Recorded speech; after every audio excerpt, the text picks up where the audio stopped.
জীবনে টাকা পয়সা আমরা কেউ কারোর সাথে নিয়ে যাব না। ভালো সময় ভালোবেসে ভালো মানুষের সাথে থেকে জীবনে চলাটা, জীবনটা উপভোগ করাটা এটাই অনেক কিছু। কিন্তু সেটা অবশ্যই সৎ পথে থাকতে হবে। তো হ্যালো সবাইকে, কেমন আছেন সবাই? আশা করছি সবাই খুব ভালো আছেন। তো আজকে ছিল শুক্রবার, আপনাদের দাদা, আমি আর আমার ছেলেটা মিলে ভালো একটা জায়গায় ঘুরতে গিয়েছিলাম। মানে রাস্তার পাশেই একদম জলের ওপরে এই দোকানটা ছিল। তো দোকানটার পরিবেশ পরিস্থিতি অনেক সুন্দর ছিল। পরিবেশটা চারিদিকে একদম মানে গ্রামের মতো একটা ফিল পাওয়া যাবে, মনটা শান্তি করার মতো। তো আমি এখানে খাবারের অর্ডার দেওয়ার জন্য গিয়েছিলাম। তো আপনাদের দাদা আমাকে এই দায়িত্বটাই দেয় সবসময় যে তুমি কোনটা খাবে না খাবে, আর আমার যা পছন্দ সবই তো তুমি জানো, তো যাও কিছু একটা অর্ডার দিয়ে আসো। তো আমরা সবসময় ফুচকা চটপটি এগুলো খেতেই ভালোবাসি। আর এখানে যেগুলো আছে, আমার সত্য কথা বলতে আমি যেটা চিনি না বা যেটা সম্পর্কে আমার আইডিয়া নাই সেটা ট্রাই করা, মানুষ করে না যে সেটা ট্রাই করি, আমার কিন্তু সেটা ট্রাই করতে ভয় লাগে।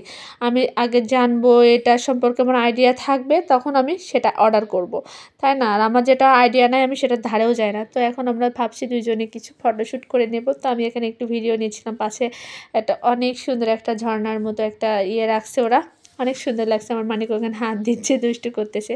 তো আপনাদের দাদাকে বললাম, হিরো আমার কাছে একটু আসো, আমরা দুজনে একটা ছবি তুলি, একটা ভিডিও নিই। তো আমার হিরো তো দুষ্টু হিরো, অনেক ডাকাডাকি করার পরে আসবে, এর আগে আসবে না। তো এখন খাবার খাওয়ার পালা। তো ফাইনালি আমাদের অর্ডারটা ওরা কনফার্ম করে দিয়ে গেল।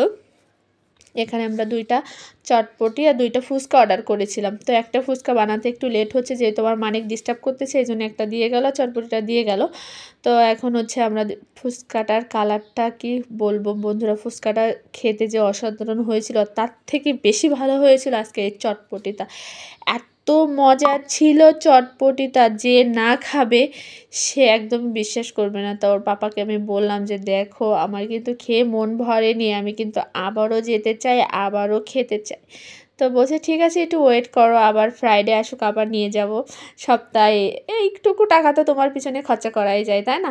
তো আমাকে সেইভাবে বুঝ দিচ্ছে। ঠিক আছে, তো আমি বললাম ঠিক আছে, দেখা যাবে, সময় আসুক, আমি এইটুকু খাই কি এর পরবর্তীতে বেশি খাই তখন বুঝিয়ে দিবনি।